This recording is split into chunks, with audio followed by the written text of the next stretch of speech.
好啦，我哋開始安裝我哋嘅 Joomla 3。咁首先要下載 Joomla 3先啦。咁呢就下載3.2.3版本嘅。咁呢你 click 去下載啦。咁我就已經下載咗噶啦。咁另一邊呢，我哋就要下載一個叫做 WAMP 嘅 server。咁呢個就要有盒 Apache PHP and MySQL。咁撳 download 啦。咁我哋依家係最少呢係要PHP 5.3以上嘅。咁你呢個都得噶啦。咁睇翻你係咩版本。咁我哋就裝咗呢個。咁要留意嘅就係呢，咁佢係需要有個 Visual C 加2010嘅。咁假如你冇呢個 package 呢，你要安裝嘅，唔係嘅話呢，你係執行唔到嘅。咁呢，我哋就下載咗先啦。咁下載完之後就開始安裝㗎。咁我企完啦，咁都差唔多下載完啦。好啦 ，OK，咁就開始安裝。咁 next 啦 ，accept C drive 啦，呢啲其實咁好快啫。咁我哋嘅 Joomla 3都下載完啦。好，呢個就係個檔案啦。咁我哋要將佢解壓出嚟嘅。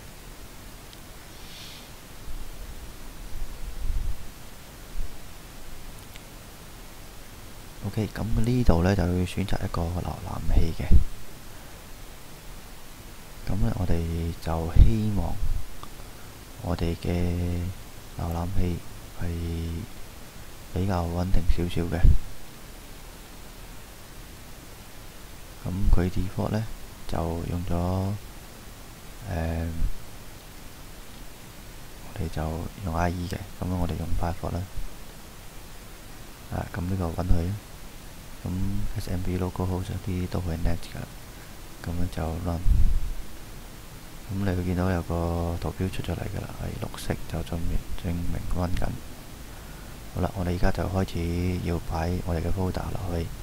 個路徑係 C drive apart A WAMP。咁我哋create一個新嘅檔案 JM， 就代表 Joomla， 將所有嘅 Joomla 嘅文件呢，係呢個 Joomla 嘅文件，咁呢就解壓落去我哋呢個 folder 入邊嘅。好，咁呢解壓嘅同時呢，我哋首先開去我哋嘅 localhost， 呢個呢就係我哋嘅首頁啦。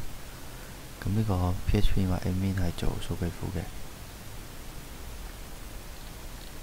好啦，咁呢密碼係唔需要嘅。咁我哋需要建立一個數據庫。咁我哋就叫 Joomla 3建立 ，OK 成功。好啦，解壓成功咗 ，OK。咁呢，我哋就 localhost JM，OK 開始安裝 email。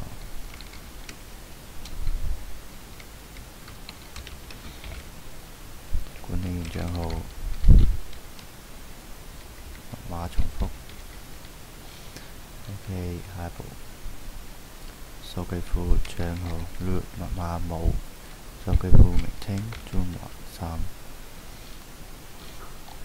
下一步，好，然後繼續，跟住呢個唔需要範例啦。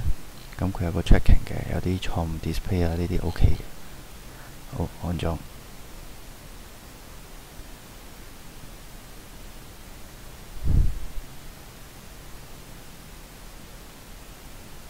好 OK， 搞掂。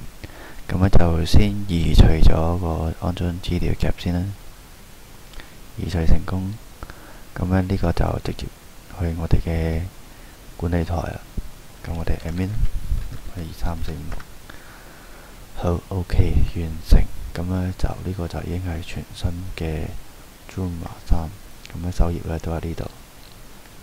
咁呢，假如你需要安裝language 方面嘅話呢，咁我哋首先就撳呢個啦。咁 install 咁 search Chinese， 撳呢個掣，撳 install， 咁佢就會開始下載返嚟啦。